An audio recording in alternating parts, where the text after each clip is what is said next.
Race pride must be first. Embracing your African identity must be first before it can be no physical unification or revolution, you can say, and so forth. You must really go internal and examine your spirit, examine your emotions, examine your psychological thoughts, and so forth, and question yourself: Is this of righteousness? Is this of excuse me, positivity, and so forth? If it's not, then you need to create a list, okay, of things of what you can do as far as repair those aspects, and then ultimately you can evolve what kind of music in which I can listen to, what kind of content in which I can listen to, what kind of books in which I can read, and so forth, so I can undergo the process, correct, of me just ultimately having that paradigm shift within the mind, but ultimately having a 360 turnover within my whole entire lifetime. That's what we all need to do if you're not in your righteous state, mind, soul, and spirit.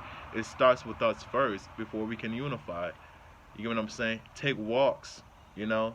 Take those walks, whether it's 10, 15, 20 minutes. If especially it's a sunny day, stay out in the sun about 20, 25 minutes or 30 minutes if you can. You get what I'm saying? Because why? The brain needs the sun too as well.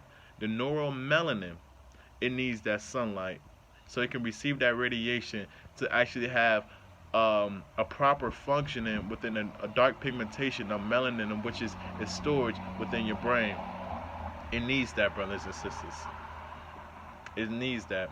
So all of us, I suggest all of us tap in, go on our walks, go out in nature and everything, because truly this is the healing place. If you got a lot of things on your mind, carry a notepad, write out everything that's on your mind, speak to yourself, listen to your inner spirit. Just be quiet at times for like 5 or 10 minutes.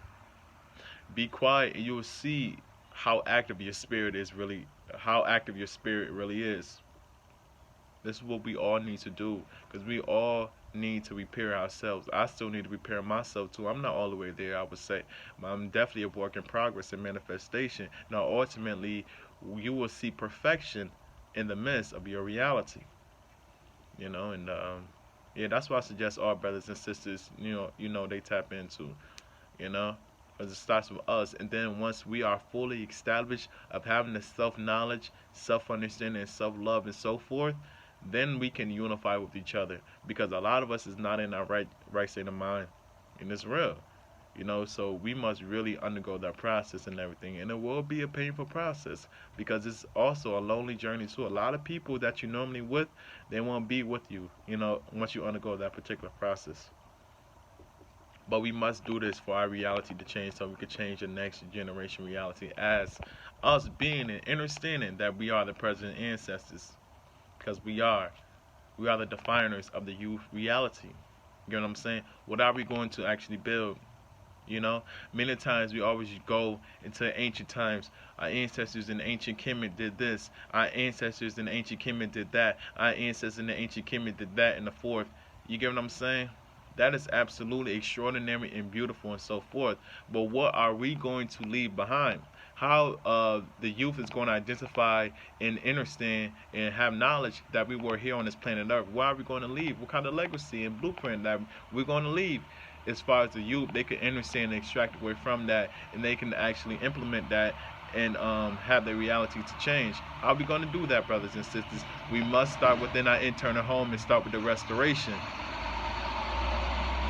On that note, brothers and sisters, may everyone have love, life, peace upon their journey. Thank you for your time.